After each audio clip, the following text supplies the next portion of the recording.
Oi pessoal, que bom ter você aqui nesse canal Educação nas Mãos Certas.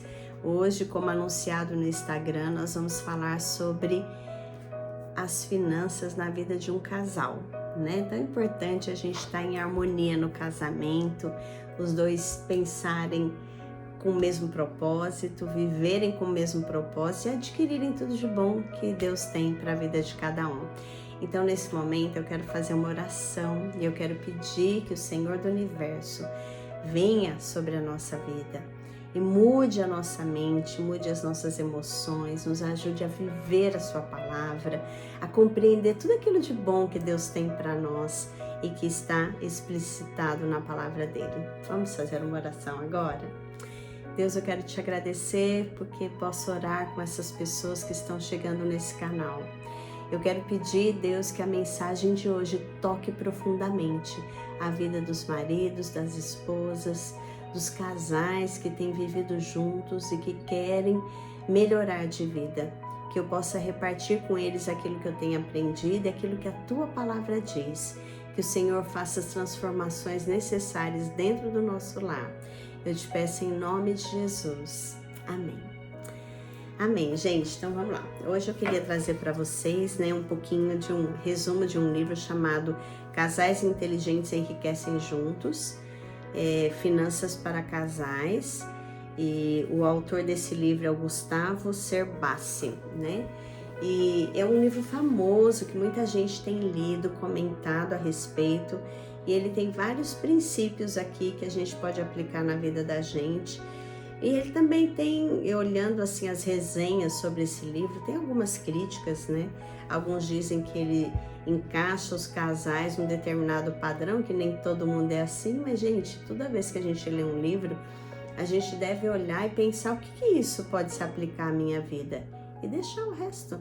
É importante que a gente tenha essa maturidade, né? Então eu vou falar um pouquinho sobre o livro, mas eu quero começar falando alguns princípios da Bíblia. Eu quero levar os casais que estiverem vendo a refletirem. Você, esposa, pensa aí no seu papel, nas finanças dentro do seu lar, e você, marido, também. Eu sei que nem sempre é agradável a gente falar de dinheiro, mas dinheiro faz parte do casamento. Todas as famílias têm contas para pagar, tem coisas para fazer, então é importante que a gente pense e converse a respeito e peça a ajuda de Deus para administrar a vida financeira da gente, tá bom?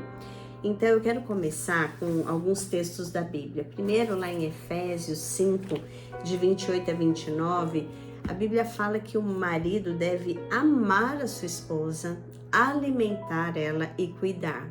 É um dos textos que tem a ênfase no homem como provedor do lar.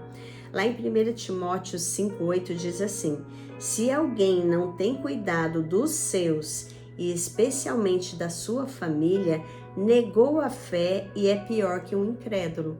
Então o homem precisa cuidar da sua família. Deus colocou isso sobre ele.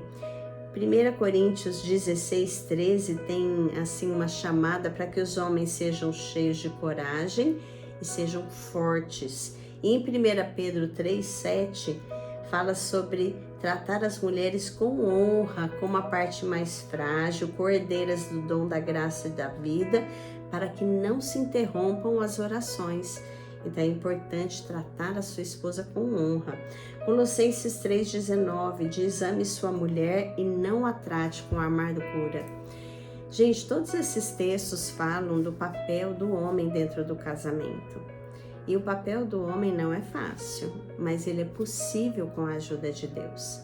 E talvez alguns homens falem: mas eu não ganho o suficiente para cuidar de toda a minha família.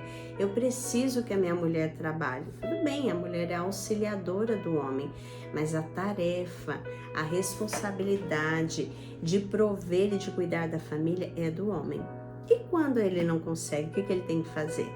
Ele precisa buscar em Deus alternativas, perguntar: Senhor, tem uma fonte de renda essa, o que eu posso fazer para prover o meu lar? O importante é que o homem se movimente, que ele deseje. Homens acomodados que falam: não, deixa ela faz, eu não consigo mesmo, que ficam em casa num sofá, que não trabalham, que ficam num videogame e que não pensam que é responsabilidade deles, esses homens estão pecando, estão indo contra os princípios da palavra de Deus. Então você, homem, pode até identificar que a sua mulher tem um talento, que ela tem um dom e você pode apoiá-la para que toda a sua casa seja beneficiada. Mas isso precisa ser conversado. O homem, como líder espiritual do lar, precisa chegar, sentar, conversar com a esposa, falar, olha, vamos ver quanto que a gente tem, quanto eu ganho, quanto você ganha, quanto que está faltando, quais são as suas ideias de como a gente podia aumentar a nossa renda, o que eu posso fazer para ajudar você na tarefa, né, naquilo que você faz, nas tarefas domésticas, para que não se sobrecarregue. Às vezes tem mulheres que têm que trabalhar fora, tem que trabalhar dentro, e o homem não faz nada, isso é pecado. Ele precisa honrar a sua esposa, cuidar da sua esposa, né? E quando a gente mexe com a parte financeira de um casal é algo muito importante. Você sabe quanto o seu marido ganha? Você sabe quanto a sua mulher ganha? Você sabe quais as despesas que o seu marido tem? Quais são as suas despesas? O seu marido sabe? Então, é uma conversa que muitos lares não têm. Muitos maridos não foram preparados para serem maridos.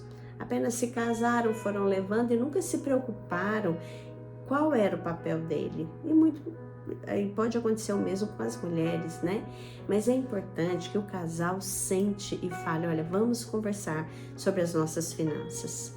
Vamos começar pedindo a ajuda do especialista. Quem é o especialista? É Deus. Ele é o Senhor do universo. A Bíblia diz que do Senhor é a terra e a sua plenitude, o mundo e os que nele habitam. A Bíblia também diz lá em Ageu que do Senhor é todo ouro e toda prata. Então, peraí, nós dois vamos juntos sentar, colocar no papel que cada um ganha, quais são as nossas despesas e juntos nós vamos orar para que Deus nos ajude a prosperar, a melhorar, a conseguir suprir as necessidades da nossa casa. E aí precisa ter as avaliações do que cada um está fazendo com a sua vida financeira, ou se o casal tem se unido para tomar as decisões juntas. De quem que é o dinheiro? É só do marido e aquele outro é só da esposa, ou é da família, é do casal e eles decidem juntos? Então vamos olhar algumas coisas que esse autor secular fala sobre os casais inteligentes que enriquecem juntos. E aí a gente vai comentar também a questão bíblica, né? O que Deus diz. Então ele fala assim, ó, vou pegar alguns trechinhos, tá bom? Não vou, claro, ler o livro inteiro, você pode procurar, ler, fazer a sua própria análise, aqui é só um resumo. Mas ele fala que quando um casal tem um planejamento financeiro eficiente, as suas metas são alcançadas. Então os sonhos, os projetos, os desejos do marido e da esposa são alcançados quando eles planejam a vida financeira, né? Ele fala também que o dinheiro pode ser uma das maiores causas de briga entre os casais. Às vezes, quando falta dinheiro para pagar uma conta, a culpa recai sobre aquele parceiro que é o esbanjador, que não quer nem saber se tem saldo no banco na hora de fazer uma compra, que vive gastando, que não se preocupa. Isso é errado, seja um homem, seja mulher, que seja um esbanjador, você está errado. Você precisa ouvir o seu cônjuge, você precisa pensar na outra pessoa. Aliás, né, e afinal, casamento é uma aliança. E é uma aliança que a gente precisa se preocupar com o outro, do bem-estar do outro.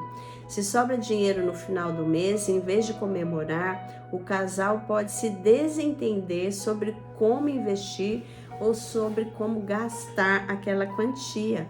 Nós estudamos até agora que é importante a gente pensar em reservas de emergência, em planos futuros, em poupar, em investir. E às vezes tem casais que quando sobram querem gastar e vivem sempre no aperto. Então é importante que o casal converse a respeito disso. O livro também, ele coloca no livro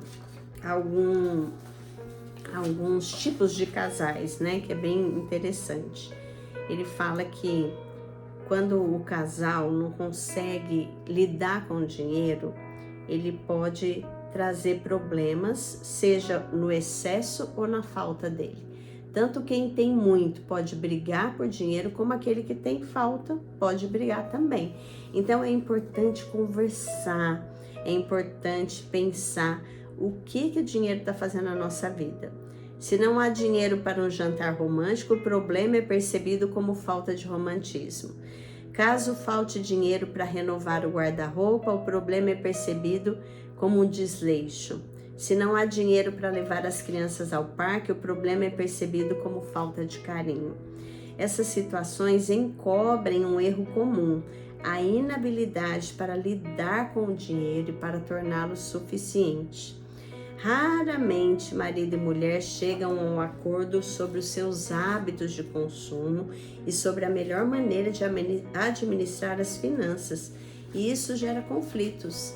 É importante que o casal converse a respeito das suas finanças e que eles sejam parceiros, que eles pensem assim: olha, eu quero realizar os seus sonhos, eu também quero realizar os seus, que a gente deseja ajudar o outro na realização dos seus sonhos. E aí ele fala de alguns perfis de casal. A crítica que vem aqui, que eu fui olhando de várias pessoas, é que ele coloca assim, perfis financeiros do casal, né? E ele coloca uma descrição que tem gente que é poupador, gastador, descontrolados, desligados, financistas, e as pessoas falaram assim: não dá para encaixar todo mundo. Mas, gente, é só uma sugestão. Na verdade, é uma observação feita de perfis que podem ser o seu, e você tem que se avaliar. Será que eu sou uma pessoa assim? E aí ele coloca no final de cada um os pontos fortes e os pontos fracos, e eu vou ler para vocês. Ele fala que tem gente que é poupador, que sabem que é importante guardar e por isso não se importam nem um pouco em restringir ao máximo os gastos atuais para poupar o que for possível e conquistar a independência com muito dinheiro. Nem sempre as suas intenções são compreendidas. Frequentemente eles recebem críticas, as pessoas acham que eles são mesquinhos, avarentos. Qual o ponto forte de um casal que é poupador? Ou de uma pessoa, né? Vamos pensar em pessoas, porque às vezes num casal tem um que é poupador e outro é gastador. Mas vamos pensar, o poupador, o ponto forte é a disciplina e capacidade de economizar. Nem todo mundo tem essa capacidade, mas ela é muito importante. E os pontos fracos? Conformismo com um padrão de vida simples, restrições a novas experiências. É aquela pessoa que é muito comedida no gastar, que às vezes nem quer sonhar muito porque ela acha que ela tem que viver só com aquilo. Então, ao mesmo tempo que pode ser uma característica boa, pode ser uma característica ruim. Então, é importante saber até que ponto eu estou poupando. Eu poupo tudo ou é uma parte, né? Como é que eu tenho vivido? O que eu tenho proporcionado para minha família? É uma vida de conforto, é uma casa gostosa, harmoniosa, as coisas estão sendo bem cuidadas, né?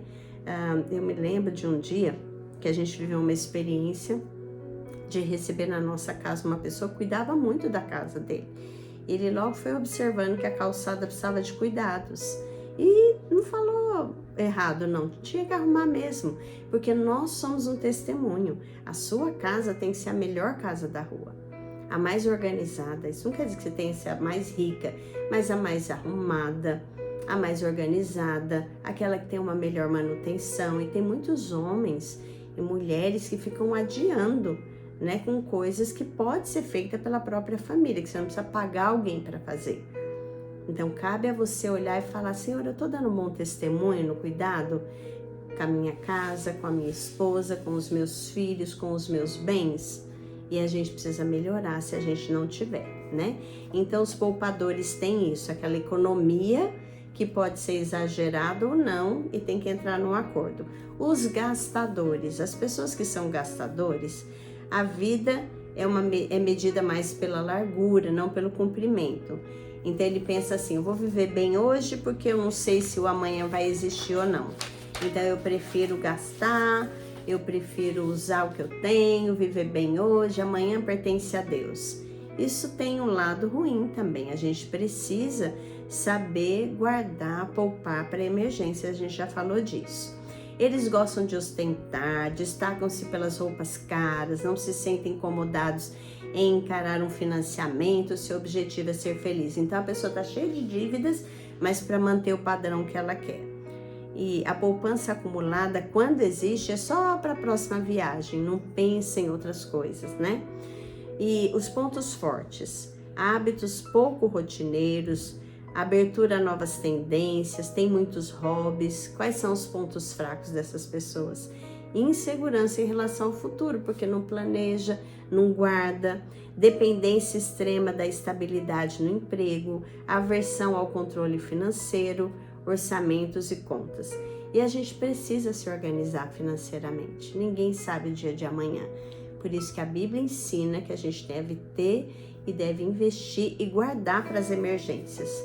Tem um pessoal também que é descontrolado. Os descontrolados nem sabem quanto dinheiro entra, nem percebe quando sai da conta. Não olha, não sabe como é a sua vida financeira. Pergunta, quanto você ganha? Ah, ganho, acho que é tanto. Isso está errado. Dinheiro é para ser usado de uma forma inteligente e com sabedoria, né? A gente falou muito da sabedoria do alto. Então você precisa saber quanto você ganha, você precisa separar, né, as suas contribuições, conforme o que a Bíblia diz, e você precisa saber o que você está gastando, para não ver se você está gastando em coisas supérfluas que você pode diminuir para poder ter mais dinheiro para guardar e investir. Então a gente não pode ser esse tipo de pessoa, né? Uma pessoa descontrolada. Os pontos fortes de uma pessoa descontrolada, ele escreve assim: é possível identificar algum? Não tem, né? Ninguém que vive no descontrole tem pontos fortes. Os pontos fracos: indisciplina, propensão a conflito, pagamento desnecessário de juros, desorientação, porque nem sabe o que ganha, nem sabe onde o dinheiro está indo. E tem também os desligados, gastam menos do que ganham, mas não sabem exatamente quanto. Poupam o que sobra quando sobra. De novo, tanto descontrole como uma pessoa que é desligada, que não sabe nada da sua vida financeira, está errado. Os pontos fortes dessas pessoas, às vezes elas têm uma folga financeira, espaço para reduzir gastos se necessários, e os pontos pontos fracos: incapacidade de estipular e atingir objetivos, resistência a planos que exijam disciplina. Tem também os financistas. Os financistas é aquele casal ou aquela pessoa que são rigorosos com o controle dos gastos, com o propósito de economizar, que tem tudo no papel, que faz planilha, que andam com calculadora, com lista de compras, né? Os pontos fortes de pessoas assim: facilidade de desenvolver planos, colocar em prática, seleção crítica dos investimentos, capacidade de empregar melhor o dinheiro, mas também tem pontos fracos. Eles são boicotados pelas famílias que não se conformam com tantas minúcias. Se não souberem se fazer entender, tornam-se pessoas chatas, que tudo tem que ser no papel, radicais. Gente, o importante é que a gente se identifique, a gente busque um equilíbrio na vida, que a gente use o dinheiro com sabedoria, que a gente ore pela nossa vida financeira enquanto casal, que a gente pergunte para Deus: Senhor, o que a gente pode dar de próximo passo?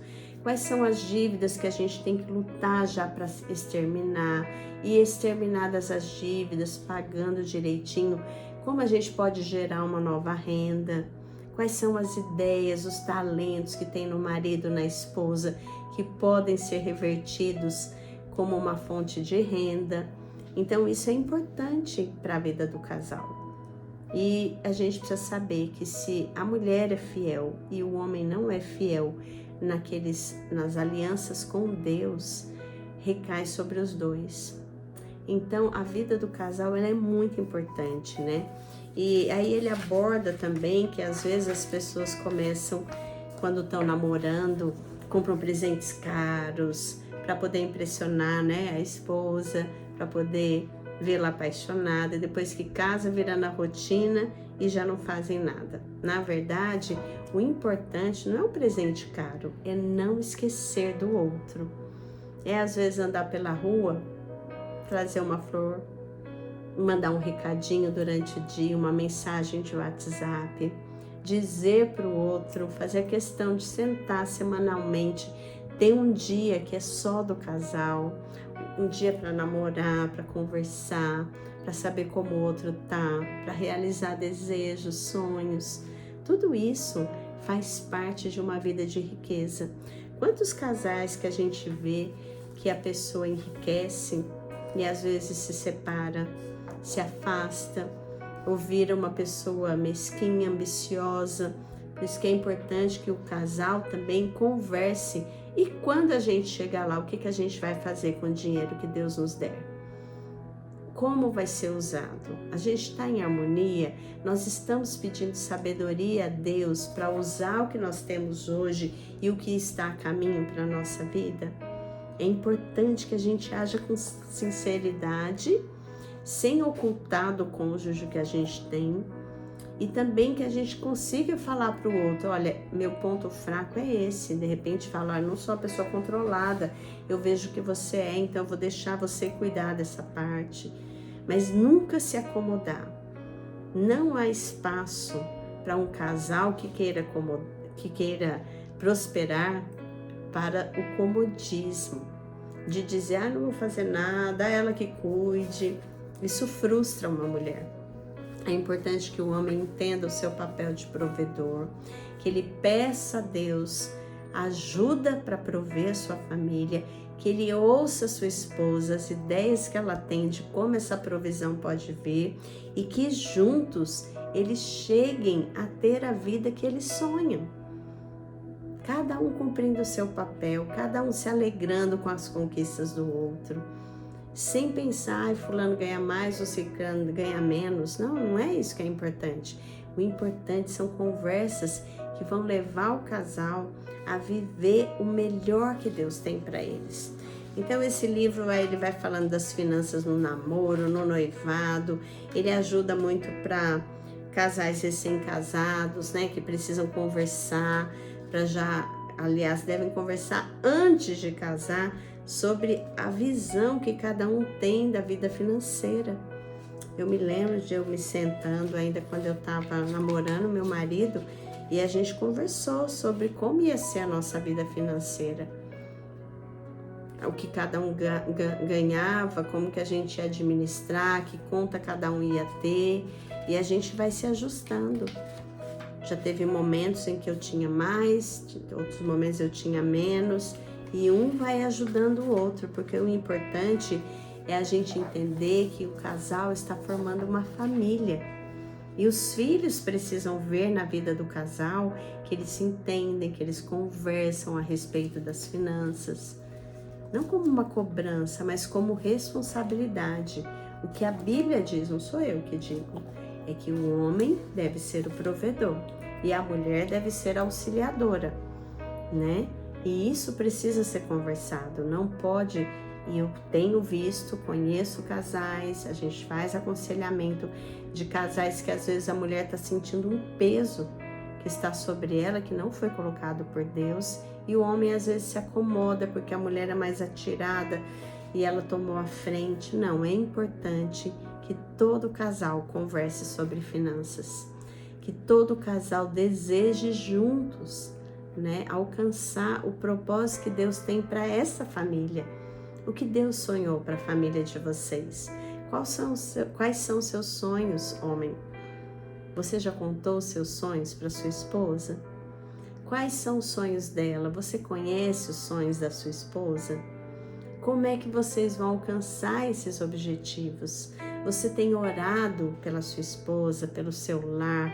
Você tem tomado as rédeas e dito, olha, eu sou o provedor, Deus me deu essa função, ainda não estou conseguindo exercer, mas eu quero a sua ajuda para que a gente possa ter uma vida mais confortável, mais tranquila, para que você tenha mais descanso, para que você não tenha dupla jornada fora e dentro de casa. Eu quero te ajudar. E assim os dois enriquecem juntos. Como diz o título desse livro, que são casais inteligentes que enriquecem juntos. Então, não menospreze as ideias da sua mulher, não menospreze a fala do seu marido, mas juntos se unam para cumprir o propósito que Deus tem para vocês. Eu espero que ao conversar aqui com vocês, vocês possam ser edificados, né? Aqui em casa a gente conversa muito. Graças a Deus, meu marido é bem aberto para as nossas conversas, para os nossos sonhos, e nós pensamos juntos, um desafiando o outro, para que a gente possa cumprir o chamado que Deus tem para cada um de nós. Então, casais, por favor, enriqueçam juntos, sejam inteligentes, não se sintam, como que eu posso dizer, rebaixados porque a sua esposa tem uma ideia melhor a respeito de finanças ou porque o seu marido tem mais capacidade de gerir a vida financeira. Se ajustem, se unam, deixe que o outro possa te ajudar a cumprir aquilo que Deus tem para a sua vida. Que Deus te abençoe, reflita na palavra de Deus. Mulheres, lembrem do seu papel de auxiliadora. Não deixa o marido lá parado, não. Chega para ele e diga: eu sou sua auxiliadora, eu vou te ajudar a melhorar aquilo que não está certo ainda na nossa vida, na nossa família. E nós dois juntos vamos enriquecer com a graça de Deus. Eu desejo tudo de bom para vocês. Eu desejo que, assim como eu faço aqui em casa, eu compartilhei esse resumo desse livro com meu marido.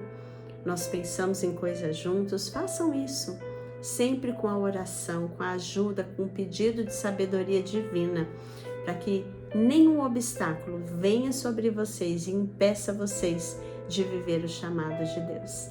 Deus te abençoe, uma semana maravilhosa. Semana que vem tem mais um tempinho para você poder refletir, meditar e continuar. Reprograme a sua mente.